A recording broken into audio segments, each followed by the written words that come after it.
Goa Organics వారి skin care, hair care, wellness products కోసం AP, తెలంగాణలో డిస్ట్రిబ్యూటర్లు కావాలను వివరాలకు స్క్రీన్ పైన ఉన్న నెంబర్ కి కాల్ చేయండి. జనసేన అధ్యక్షుడు పవన్ కళ్యాణ్ ను ఐక్యరాజ్య సమితి ఆహ్వానించింది. ఈ నెల 22న జరిగే సదస్సులో జనసేనాని పాల్గొని ప్రసంగించనున్నారు.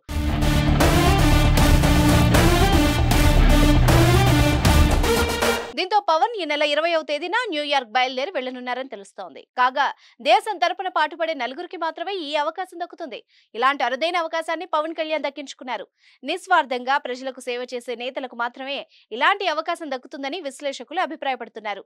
ప్రస్తుతం జనసేన అధినేత సార్వత్రిక ఎన్నికల ప్రచారంలో బిజీగా ఉన్న విషయం తెలిసిందే. ఎన్నికలు దగ్గర పడుతూ ఉండడంతో ఆయన నిర్విరామంగా ఎన్నికల ప్రచార సభల్లో పాల్గొంటున్నారు.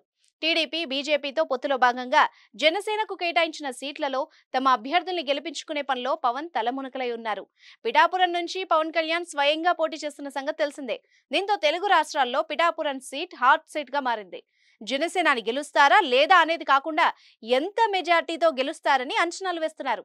అంతేకాదు పవన్ కళ్యాణ్ కు మద్దతుగా మెగాస్టార్ పిఠాపురంలో ప్రచారం చేయబోతున్నారట. ఇప్పటికే బుల్లితెర, వెండితెర కళాకారులందరూ పవర్ స్టార్ కోసం పిఠాపురంలో ప్రచారం చేశారు.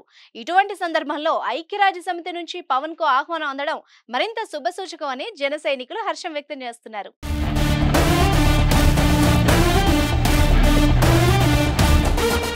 సుమన్ టీవీలో మీ పర్సనల్ అండ్ బిజినెస్ ప్రమోషన్స్ కోసం కింది నెంబర్కి కాంటాక్ట్ చేయండి.